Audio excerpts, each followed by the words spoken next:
Now I want to get into some interesting things about the story. It's a very unusual story, and it's got some elements in it that, if you read it through pretty fast, you follow along and you're left with a tale that's kind of scary and chilling about somebody who, convinces a young girl to go do something she really shouldn't do, and on and on and on, and it's a spooky story. But I want to acquaint you with a few things that people have noticed in the past about this story. Been around for at least 50 years now, almost.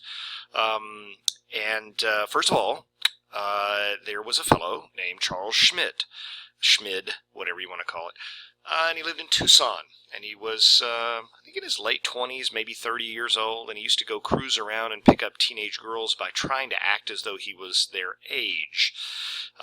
He was fairly short and had dark hair and tried to dress like teenagers, and come to find out, Mr. Schmidt was not a nice man, and he killed some people, some teenagers. In fact, he was a serial killer out there, and they nicknamed him the Pied Piper of Tucson. Look him up.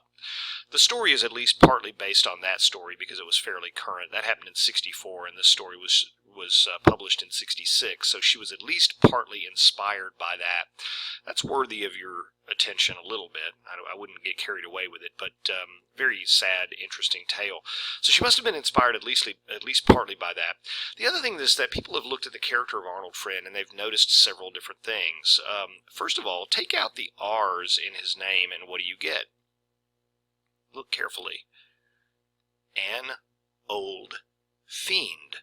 Well, that's an interesting thing. I mean, I don't know whether that means anything or anything, but when you put everything together, you might start thinking maybe there's something more going on here. Maybe Oates is trying to suggest something here, and this leads us down a path that makes for a fairly deep story. An old fiend. One that's been around a long time. Okay. Let's take a look at his physical description. You notice that he was wearing boots, but he kept hobbling a little bit, or he wasn't quite standing up quite straight, as though there was something in it. You notice that he had on a wig, and that he had kind of a prominent forehead, and, just wonder about that. Is it too much to say that Oates is at least trying to suggest that Arnold Friend is a sort of devil figure? I don't know. You decide. An old fiend, certainly Satan is an old fiend. And maybe it isn't that he's got something stuck in his boots. What would make you hobble if you're wearing boots? Maybe you got hooves on your feet instead of actual feet down there, huh? And maybe that wig of yours is covering up a couple of little bumps or horns on the top of your head. It's easy to get carried away. It's a lot of fun, but she may be trying to hint at some things here. Because when you see what he does and doesn't do, he promises, I'm going to keep my promise, I'm not going to come inside. There are an awful lot of folk tales that involve the devil not being able to do certain things or go certain places, right? That he can't cross over a threshold without being invited into a home, or he can't do this or that or the other. And of course, he's the father of lies. But on the other hand, he frequently tells you the truth. That he's luring her. That's some of these things, when you put it all together, you say, I wonder whether the story is actually just a story about a girl who gets kidnapped or what have you, or whether Oates is trying to tell us a story that's more of an allegory or a parable, right? That maybe it's two types of stories in one.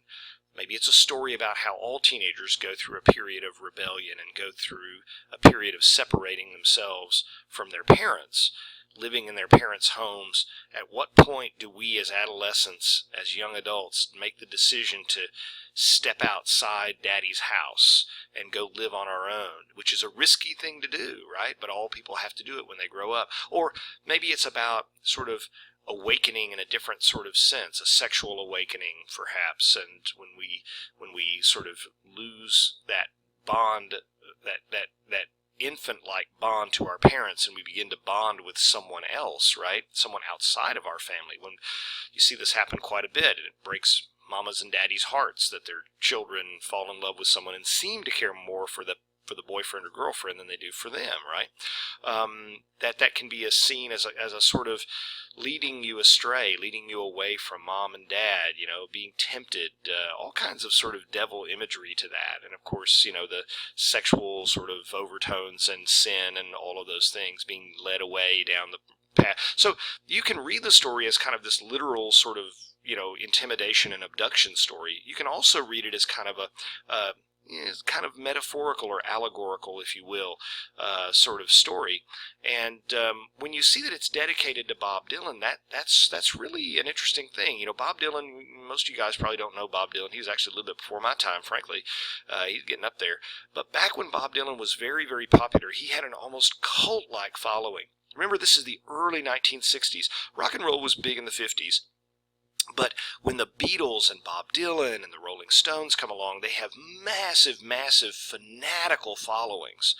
And, Connie loves music. She's crazy about music.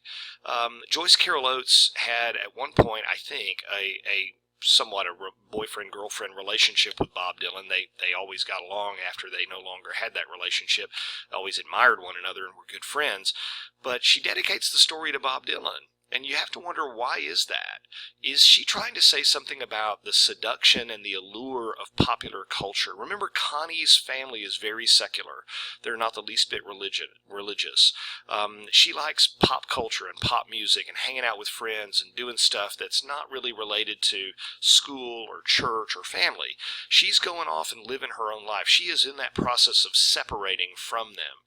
And is this a story about how popular culture in America in the 1960s seduces young people and has control over them? It pulls them away from their families, and it's up to no good in so doing. I don't know. It could be read that way as well. But let's take a look also as well at these cryptic numbers on the side of his car. It's really weird. I told you that do the math, and quite literally, and you'll see that there may be some sort of sexual reference to this.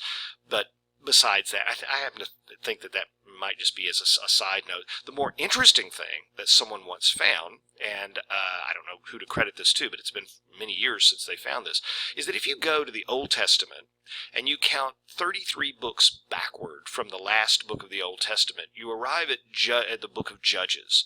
And if you look at chapter 19 and verse 17, so 33, 19, 17, in reverse, you see, 19, 17, this is what it reads. I'll read you the whole context, 16 through 18. Then behold, an old man was coming out of the field from his work at evening. Now the man was from the hill country of Ephraim, and he was staying in Gibeah. But the men of the place were Benjamites. And he lifted up his eyes and saw the traveler in the open square of the city. And the old man said, Where are you going? Where have you come from? And he said to him, We are passing from Bethlehem in Judah to the remote part of the hill country of Ephraim. For I am from there. And I went to Bethlehem in Judah, but I am now going to my house, and no man will take me into his house. Okay? Now the middle of that passage, where are you going, where do you come from? Or where are you going, where have you been? Is another translation, is the actual 17th verse. Okay? That can't be coincidence. It just can't be a coincidence. What is meant by that, I don't know. I do know this, that if anybody wants to, I'm going to do a discussion thread on this and other things related to religion in this. It's quite interesting. You notice how many times she says the word Christ and the word hell and Christ, and just frequently back and forth, back and forth. It's in there a lot. So he's kind of a devil-like figure, or he's at least kind of a comic devil figure or whatever. I mean, there's a lot in here about this. But the context of that passage, you can do a lot of research on it on your own if you want. The context of that passage is there's a Levite, okay, with a concubine coming through here, and the old man takes him in, okay? But it's significant that the old man of this passage, who asks, Where are you going, where have you come from, is asking it to a man, and his concubine. So that's a very interesting, I don't know what to make of that. I've never known what to make of it, but there is an interesting, I mean, this cannot be by accident.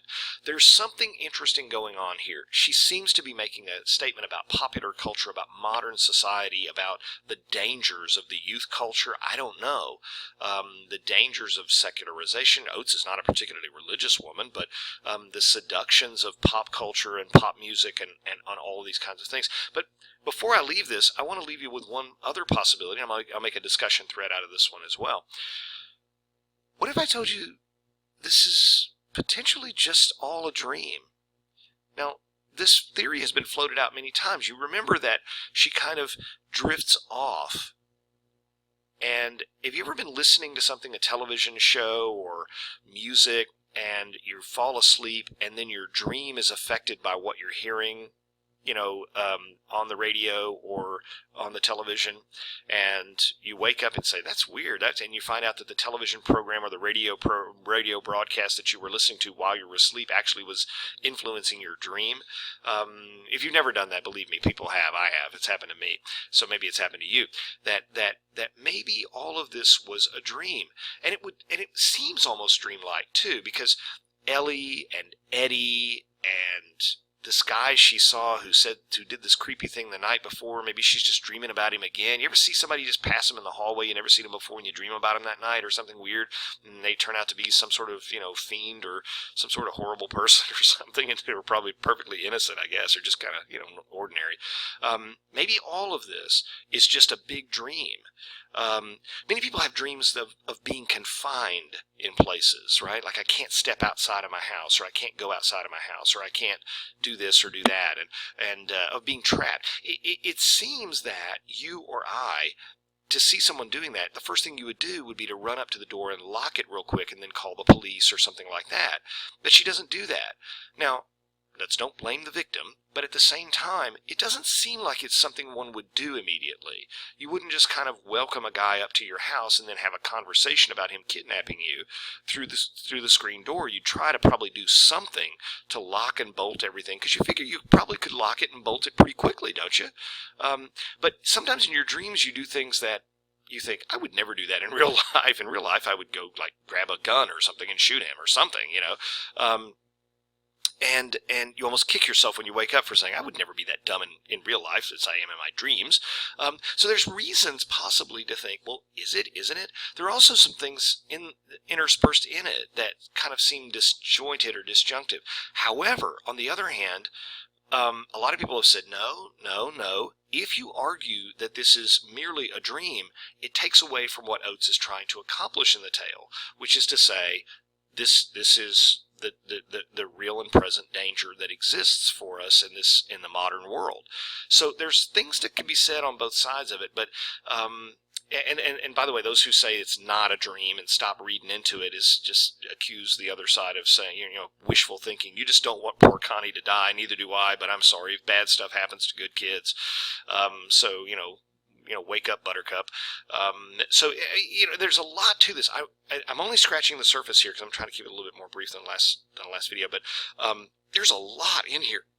And every time you read it, you'll see something else, something more, something different inside of it. The strange conversation about the old lady, I have no idea what that's getting at. He seems to be hinting that he's kind of a grim reaper, and she said something and he says, don't you like her? Didn't you like her? Why don't you like her? I can't make that out either. Maybe some of you guys will explore that in the discussion threads. I'd love to find out what you think about it, because I've never been able to make that one make sense. But hey, if it's a dream, it won't make sense, because lots of dream stuff doesn't make sense. People have weird conversations in dreams and you wake up and you say, what was that all about? On the other hand, people do babble and say weird things. Strange serial killers say strange things.